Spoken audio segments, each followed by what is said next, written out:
Back in 2017 during E3, there was a game that was released that got many players excited.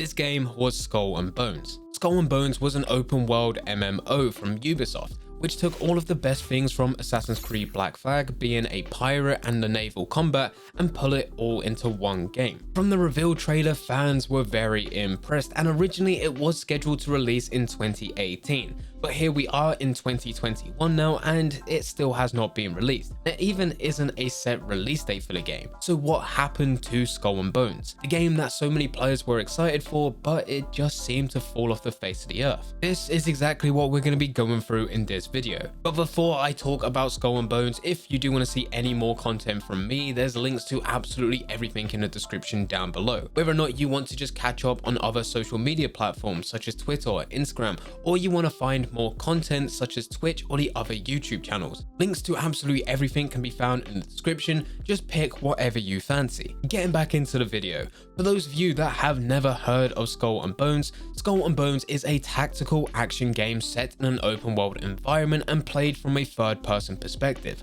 Players take control of a customizable pirate captain and may choose to sail the Indian Ocean by themselves and set off on a single player campaign, or they can gather up to 5 other players to ally in player versus player gameplay in disputed waters. This is exactly what was advertised for Skull and Bones back during E3 2017. And when just reading that brief description, you can see why players did get excited. Because Skull and Bones gameplay is all about sinking other ships. You're essentially out there to get loot and become a powerful pirate. The trailer makes many references to getting the top of the food chain. Sailing works similar to how it did work in Assassin's Creed 4 Blag Flag. You steer around the ocean and then shoot cannons at other boats. And with this, you can get different types of shots, which will allow you to cause damage to other ships or take out their ability to sail or shoot back. Each boat could be fitted with special abilities. For example, you can have a cannon that fires 8 shots in one volley, or the ability to fire without waiting for a cooldown. The game would offer you so many different ways in which you could be a pirate captain.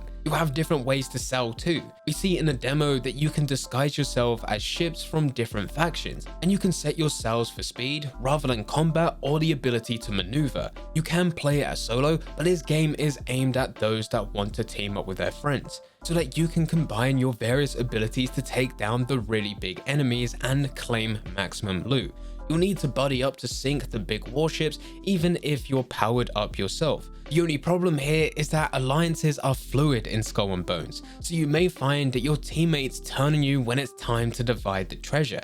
And when reading through all of this, you could probably tell that I was very excited for this game back in 2017. I think it's right up my street, but also a lot of this sounds very similar to another game, and that is Sea of Thieves. Skull and Bones was actually supposed to be the competitor of Sea of Thieves. Before both of these games were released, you did have fans split right down the middle. Those that were saying Sea of Thieves is going to be better, and those that were saying Skull and Bones was going to be better.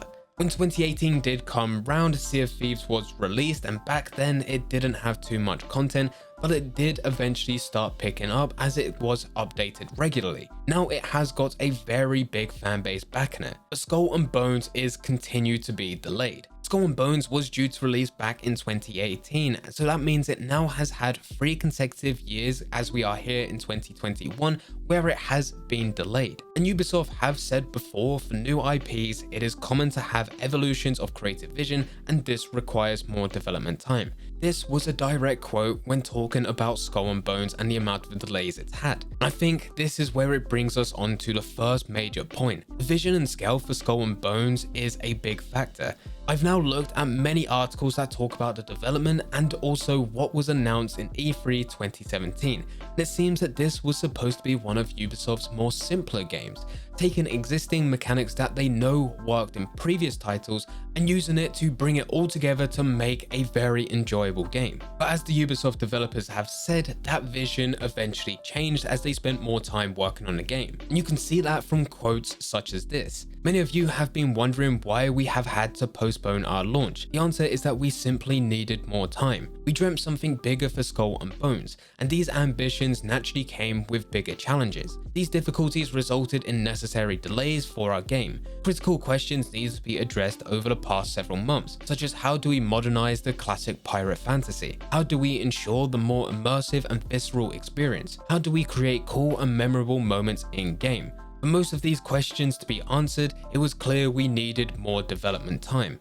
What was supposed to be an open world MMO where you control a customizable pirate and sell the ships to team up with other players to take down other pirate ships, now that's not the case. The vision has drastically changed with the Ubisoft developers, which meant they also changed the game. And this brings us to the next point. Game iterations is normal within gaming studios.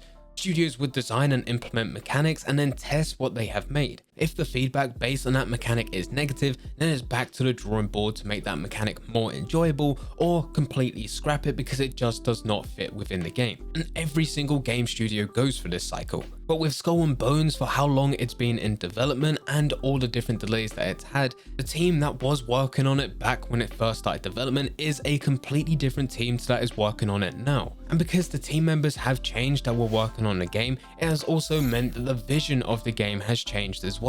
According to development sources, Skull and Bones had been struggling to carve itself a unique position among Ubisoft's existing portfolio of open world games, which also includes Assassin's Creed, The Division, and Watch Dogs, which led to a succession of delays as Singapore attempted to refine its concept. And this is where mechanics started to change.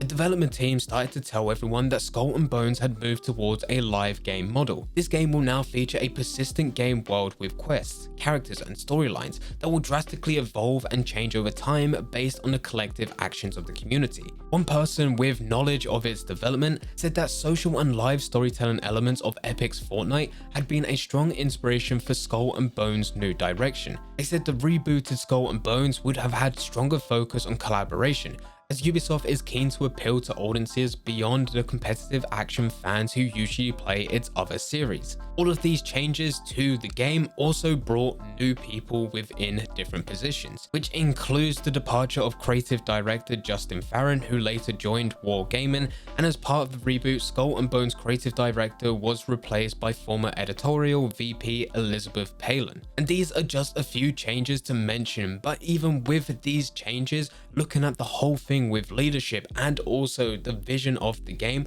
this is not the same game that was advertised back in 2017. We can still break it down to it still being an open world pirate game. But what was originally planned, as in what players would be doing whilst playing this pirate game, has completely changed. What's being talked about right now is no longer the case of just playing an MMO as a pirate, customizing your own pirate captain, customizing your ship, and then trying to take on other players that are doing the exact same thing. Potentially even teaming up so you can take on some of the bigger ships to get even more loot. Now it's the case that there's live story elements, live events that happen within the world, where your choices would have an effect based on the gameplay or just based on story elements that happen later. And this does sound very cool, but it is a lot more work. And this is pretty much why it did have to take so much more time just to go and develop this game. The scale grew to be so much bigger than what it originally was, which then added more and more delays, with that also having change in different team members that then changed the vision of the game,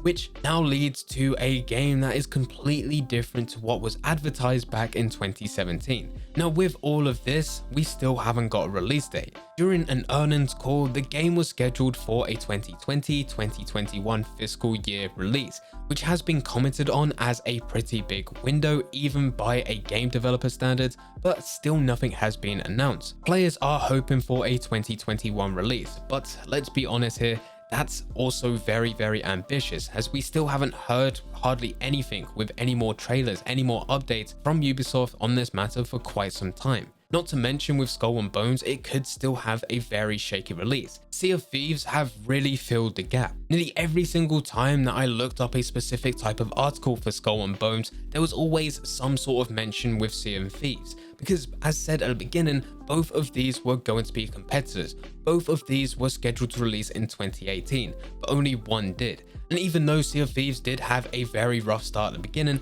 it was updated incredibly well. They're even doing what Skull and Bones' vision is with live events. Rare have decided on doing seasons, and season 1 is dropping on the 28th of January. At the time of recording this video, season 1 for Sea of Thieves has not been released, but by the time you're watching this video, it may have already been released, in which you could probably go and play it yourself, or you can just go and look at the reviews based on that season. These seasons will hold a lot of content for players to enjoy, including live events, which, if you remember, live events is one of the big changes Ubisoft are making to Skull and Bones, and this change has led to many delays to try and achieve this. In that time, Rare have pushed out Sea of Thieves, they've pushed a number of different updates, and they've also done a number of different live events. I've seen some comments from other players which talk about Skull and Bones, players that used to be very excited for this when it was first announced, but because they've been spending most of their time playing Sea of Thieves and they really enjoy the content, they now don't see themselves playing another pirate game which is fairly similar,